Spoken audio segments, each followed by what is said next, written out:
She walked onto a stage in San Antonio in 2009, opened her mouth to sing the song she had sung 1,000 times, and something was wrong. The notes she had always been able to find, the notes she had lived inside since she was a little girl harmonizing with her father in Tucson, they were slipping out of her reach. She finished the show. She drove home, and somewhere deep in her body, a disease that no one had diagnosed yet was quietly eating the one thing that had ever truly belonged to her. Within 3 years, her doctors would tell her she had Parkinson's. 7 years after that, they would tell her they had been wrong all along, and that the real thing was worse, and that the voice that had made her the biggest female rock star of the 1970s was never, ever coming back.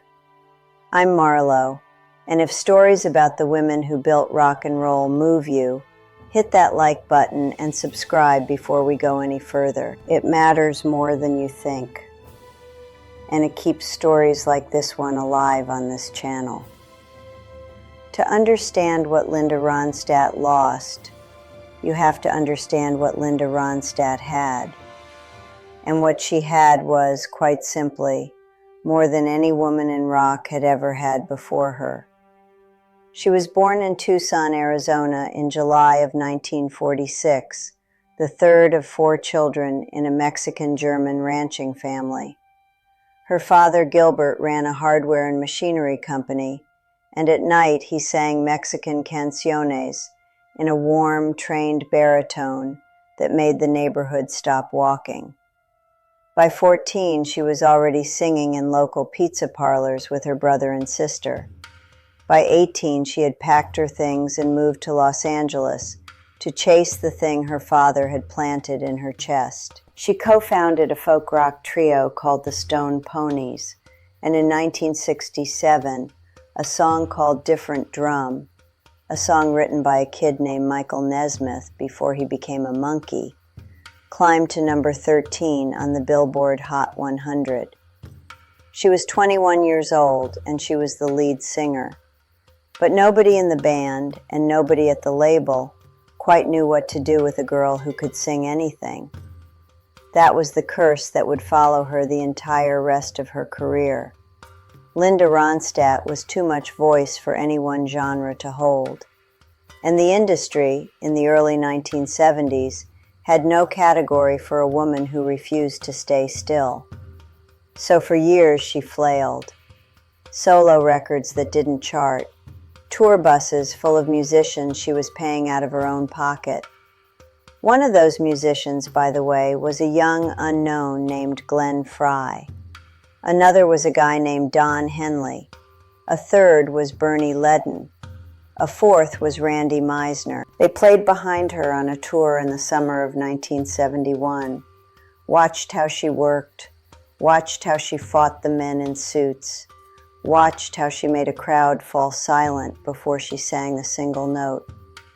And then all 4 of them walked off her stage together and formed a little band called the Eagles. Linda Ronstadt did not just become a rock star. Linda Ronstadt built the Eagles inside her own backing lineup and handed them to the world. She did the same thing over and over for years. Her tours were a training ground for half of the country rock musicians who would define the decade.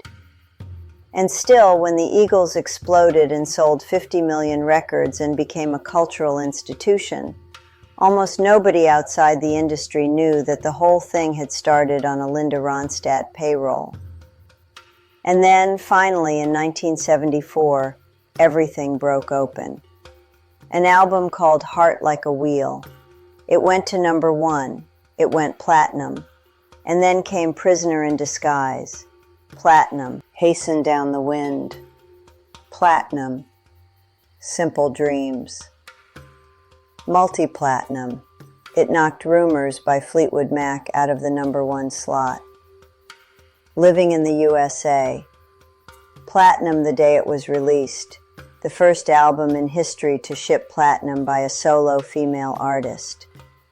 Mad Love. Get Closer. 8 consecutive platinum albums. Read that again. 8. No woman in the history of popular music had ever done that. By the end of 1978, she was the highest paid woman in rock and roll, and she was selling out basketball arenas and football stadiums on the strength of her name alone, which no woman had ever done before. Rolling Stone put her on the cover so many times people lost count. They called her the Queen of Rock. They called her the First Lady of Rock.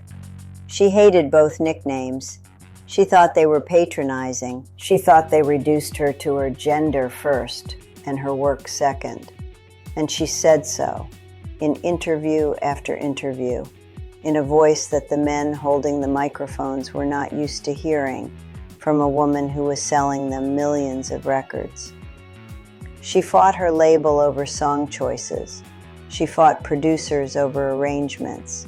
She insisted on hiring her own musicians, picking her own material, recording the songs she wanted to record in the order she wanted to record them.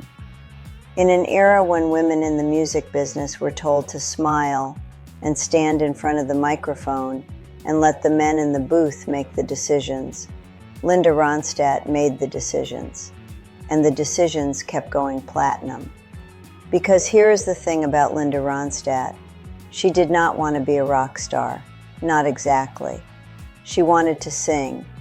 And the moment rock stopped interesting her, she did something no one in the music business had ever seen a superstar do at the top of her commercial powers. She walked away from it. In 1983, at the absolute height of her rock fame, she recorded an album of pre-war American standards with the 83-year-old conductor Nelson Riddle. Her label begged her not to. Her management told her it would end her career. The album was called What's New, and it sold 3 million copies. Then she made a second standards album, and a third. Then, in 1987, she recorded Canciones de mi Padre, an entire album of traditional Mexican mariachi songs in Spanish, the songs her father had sung her to sleep with in Tucson. It became one of the best-selling non-English language albums in American history. She performed it in full mariachi costume with a full mariachi orchestra. And then she recorded operetta, Gilbert and Sullivan. She played Mabel in Pirates of Penzance on Broadway and Hollywood. She recorded country albums with Dolly Parton and Emmylou Harris that won Grammys and sold millions. She recorded jazz. She recorded lullabies in 3 languages for her adopted children. Every single time the industry tried to put her in a box, she lit the box on fire. And it is exactly that restlessness, that refusal to be just one thing, that is the key to understanding why her illness hit the way it did. Because Linda Ronstadt's body, her throat, her breath, her pitch, her range, the instrument that let her jump from rock to opera to mariachi on a single Tuesday afternoon, that instrument was her entire identity. It was the one thing she owned outright. And in the mid-2000s, it started to fail her. At first, she thought she was just getting older. Every singer loses something in their 50s. But this was different. Her pitch was going. Her breath control was going. Certain notes she had been hitting since childhood would not come out of her mouth anymore. She pushed through. She kept touring. Her last real concert, the last full show Linda Ronstadt would ever perform as a singer, was in San Antonio in November of 2009.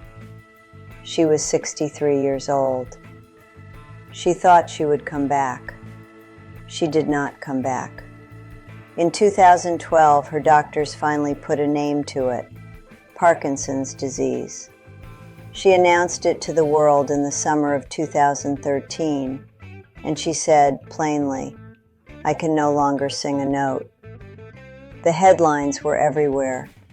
The Queen of Rock had lost her voice. It took about a decade of further decline and new tests before the doctors came back with a correction. It was never Parkinson's. It was something rarer and crueler, called progressive supranuclear palsy.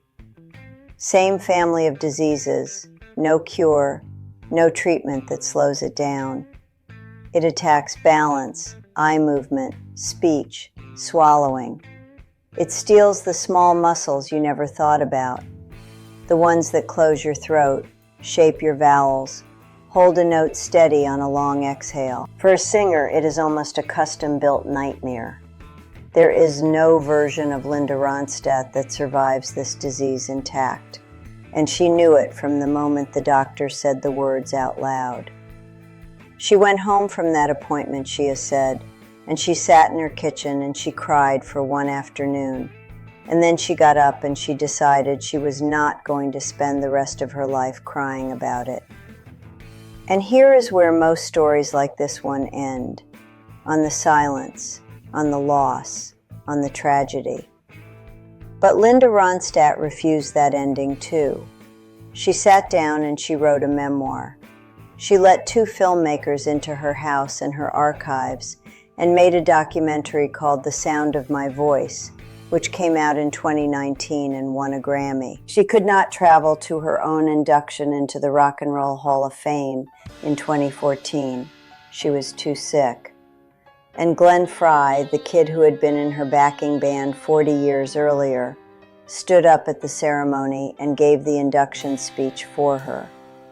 In 2019, she was named a Kennedy Center honoree, the highest cultural award the United States gives.